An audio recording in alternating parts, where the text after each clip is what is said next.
उप मुख्यमंत्री विजय शर्मा ने आज भोरम देव मंदिर परिसर में भोरम देव कॉरिडोर निर्माण से जुड़े विभागों और ठेकेदारों की मैराथन समीक्षा बैठक ली।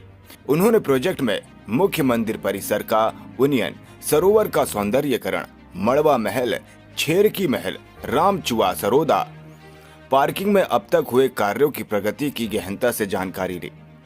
उन्होंने कहा कि गुणवत्ता और समय सीमा पर पूर्ण इन दो पैमानों पर सभी कामों की मॉनिटरिंग होगी। इसके लिए जिला स्तर पर निगरानी समिति गठित की गई है। उन्होंने सभी ठेकेदारों से कहा कि 15-15 दिन में किए जाने वाले कार्यों की टाइमलाइन दें।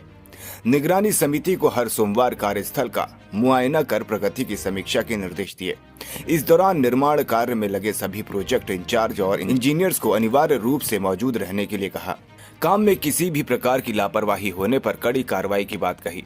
समीक्षा के दौरान कहा कि मुख्य मंदिर परिसर में पेड़ों के इर्द गिर्द यहां दर्शन के लिए आने वाले श्रद्धालुओं के लिए बैठने के लिए चबूतरे बनवाए जाएं।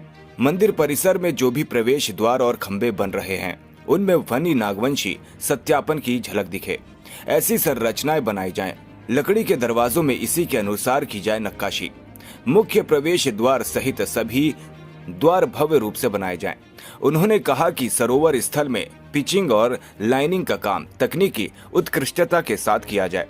उन्होंने सरोवर तट पर सीढ़ियां तथा उसके ऊपर शेड का निर्माण व्यवस्थित रूप से करने के लिए कहा, ताकि श्रद्धालु वहां आराम से बैठ सके। सरोवर के किनारे लगने वाले स्ट्रीट लाइट की पोल भी आकर्षक रूप से तैयार करवाएं, जो पूरे मार्ग को भव्यता प्रदान करे। उप मुख्यमंत्री ने मंदिर परिसर में बनने वाले विश्राम स्थल में दरवाजे खिड़की इस प्रकार से लगाए जाएं, जो पूरे भवन को भव्यता के साथ पर्याप्त हवा और रोशनी प्रदान करे। उन्होंने कहा कि मंदिर परिसर में लगने वाली कलाकृतियों में स्थानीयता और लोक संस्कृति की छाप दिखनी चाहिए। उन्होंने पार्किंग स्थल पर वाहनों के लिए पर्याप्त स्थान के लिए मजबूत फ्लोरिंग तैयार करने के लिए निर्देशित किया।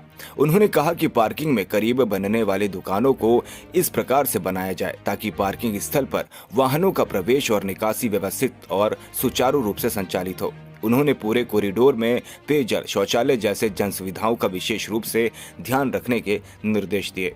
मड़वा महल में प्रवेश द्वार, बाउंड्री वॉल, कलाकृतियों की स्थापना, पर्यटकों की बैठक व्यवस्था का निर्माण पूरी गुणवत्ता के साथ करने के लिए निर्देशित किया। इसी प्रकार छेरकी महल, रामचुआ में होने वाले निर्माण और उन्नयन कार्यों की प्रगति के बारे में संबंधित ठेकेदार से जानकारी ली। सरोदा डैम, कैफेटेरिया डैम तक सीढ़ियों और व्यू पॉइंट का निर्माण, सौंदर्यीकरण जैसे कार्यों को लेकर कार्य योजना पर विस्तार से चर्चा की गई।